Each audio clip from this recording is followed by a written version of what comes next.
ஒரு சிறிய கிராமம். மாலை நேரம். மண் வாசனை காற்றுல கலந்திருந்தது. அந்த கிராமத்துல இருந்தான் அருண்.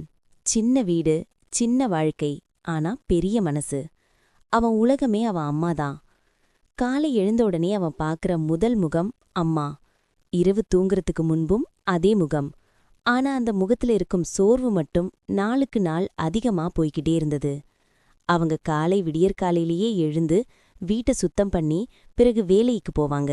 சூரியன் மறைந்த பிறகுதான் வீடு திரும்புவாங்க. கைகள்ல புண்கள், கால்கள்ல வலி, ஆனா முகத்துல ஒரு சிரிப்பு. அந்த சிரிப்பு பொய்ன்னு அருணுக்கு தெரியும். ஒரு நாள் இரவு அவன் தூங்க முடியாம படுத்துக்கிட்டு இருந்தான்.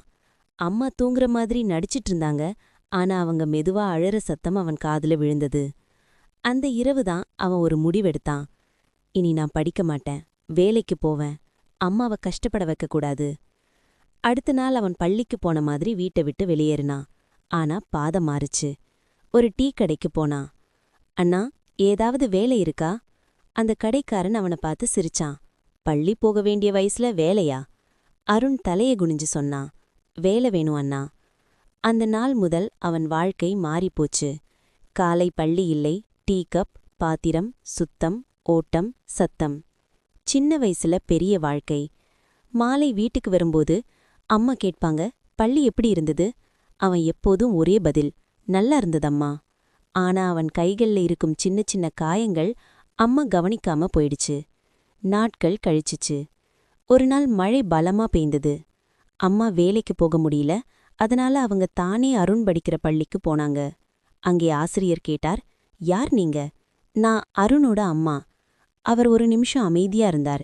பிறகு மெதுவா சொன்னார், அருணா, அவன் 1 மாதமா பள்ளிக்கே வரலையே. அந்த ஒரு வாக்கியம் அம்மா காலடியில நிலம் சரிஞ்ச மாதிரி இருந்தது. மழை நின்றதும் அவங்க நேரா டீ கடைக்கு போனாங்க. அங்கே சின்ன சட்டை நனைஞ்சிட்டு கையில டீ கப் எடுத்துக்கிட்டு ஓடிக்கிட்டு இருந்தா அருண். அம்மா பார்த்துட்டே நின்னுட்டாங்க. அருண் திரும்பி பார்த்தான். அந்த க்ஷணம் அவனோட பொய் எல்லாம் உடைந்து விழுந்தது. அவன் மெதுவா அருகே வந்தான். அம்மா. அந்த ஒரு வார்த்தை குலுங்கி குலுங்கி வந்தது. ஏண்டா இப்படி செய்த? அம்மா கண்ணீரோட கேட்டாங்க. அருண் தலை கீழே பார்த்துக்கிட்டு சொன்னா, நீங்க தினமும் கஷ்டப்படுறத பார்க்க முடியலம்மா. நான் வேலைக்கு போனா கொஞ்சம் சுமை குறையும் நினைச்சேன். அம்மா உடைந்து போயிட்டாங்க. அவனை இறுக்கமா அணைச்சிக்கிட்டு சொன்னாங்க, நான் உன்னை வேலை செய்ய சொல்லலடா, நான் உன்னை பெரியவனா ஆகணும்னு தான் கஷ்டப்படுறேன். அந்த வார்த்தை அருண் மனசுல ஆழமா பதிஞ்சது. அந்த நாள் இரவு அவன் மீண்டும் தூங்க முடியல. அம்மா கண்ணீர், அவங்க வார்த்தைகள், அவனோட முடிவு அனைத்தும் சேர்ந்து ஒரு வெற்றி கதையா மாறுச்சு. அடுத்த நாள் காலை அவன் மீண்டும் பள்ளிக்கு போனான். ஆனா இந்த முறை வாழ்க்கைய மாத்தணும் என்ற தீவிரத்துடன். காலை பள்ளி, மாலை சிறிய வேலை, இரவு படிப்பு. நேரம் அவனை கஷ்டப்படுத்தல, அவனே நேரத்தையே ஜெயிச்சான். ஆண்டுகள் கடந்து போச்சு. ஒரு நாள் அந்த கிராமத்துக்கு ஒரு பெரிய கார் வந்துச்சு. அந்த கார்ல இறங்கினவன் சூட் போட்டிருந்தான், கான்ஃபிடென்ட்டா நடந்தான். அவன் யார் தெரியுமா? அதே அருண். இப்போ அவன் ஒரு பெரிய அதிகாரி. அவன் வீட்டுக்குள்ள நுழைஞ்சான். அம்மா பழைய இடத்துலயே இருந்தாங்க. ஆனா இப்போ அவரோட முகத்துல கஷ்டமில்ல.